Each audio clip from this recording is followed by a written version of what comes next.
Badlands Season 2, Sportsland, an anthology podcast from Jake Brennan, creator and host of the award-winning music and true crime podcast DISGRACELAND, is out now. This show is just like DISGRACELAND. You know, edge-of-your-seat storytelling and immersive sound design. But instead of the crazy lives of rock stars, Jake is talking about the true crimes and the unbelievable careers of some of the most famous athletes in the world.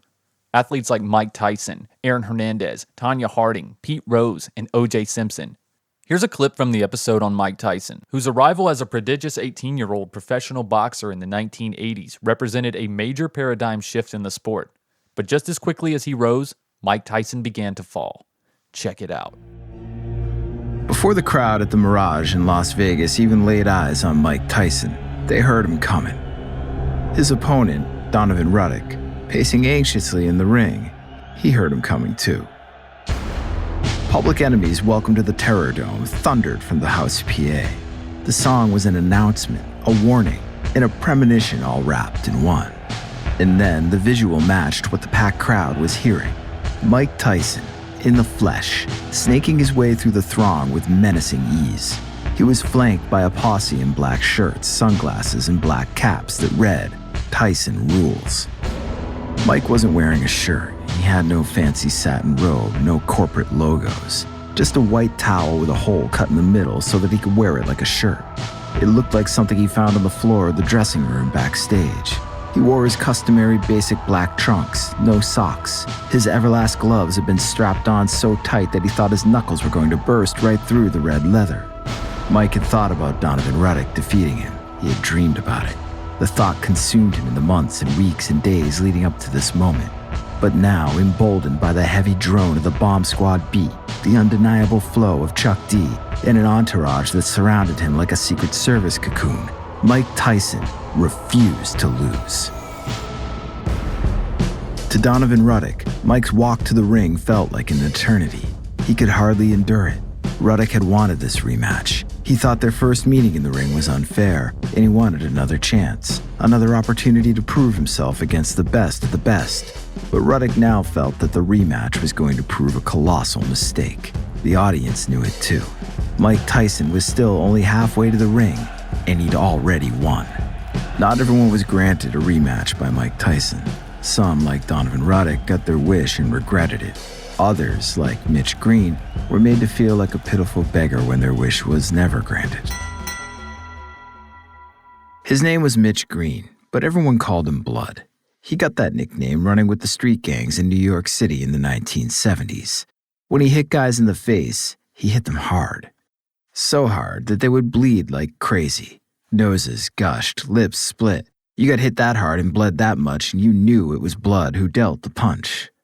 He made the jump from the streets to the mat in the late 70s, and the nickname jumped with him. He dealt punches as a professional boxer in the following decade. But now, as the 1980s were coming to a close, there was only one person he really wanted to hit: Mike Tyson, heavyweight champion of the world. Mike had beaten Blood in 10 rounds back in '86, unanimous decision. Despite the loss, Blood felt that he and Mike were mortal enemies. Blood wanted a rematch, another shot. But Mike always blew him off, the way a cocky heavyweight champion blows off anyone he's beaten.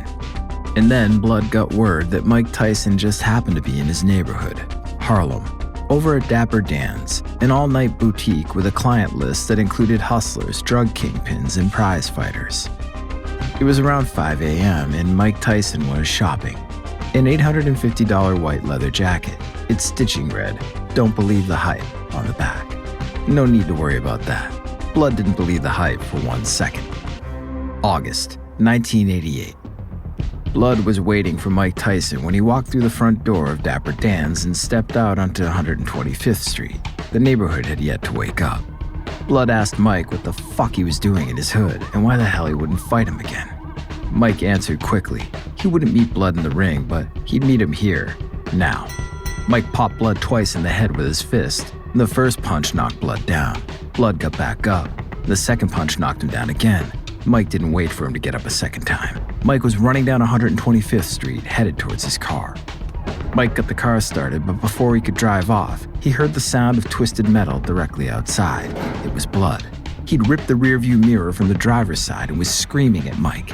And when he got tired of screaming at Mike, he screamed loud enough for all of Harlem to hear. He screamed a lot of things, but they all boiled down to, Mike Tyson, you're a pussy. And that was it. No one disrespected the heavyweight champ. Mike opened the car door and stepped out, and before Blood had a chance to wind up, Mike had him on the ground again.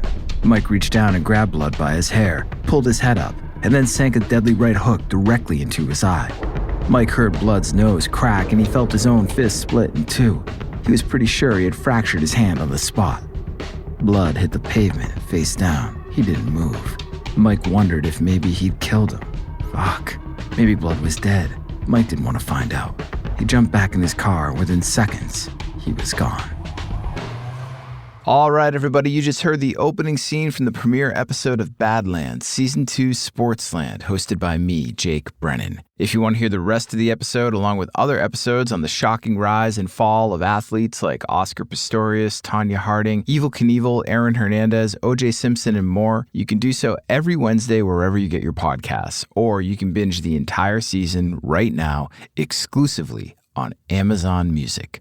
Welcome to Badlands, where bad just got worse.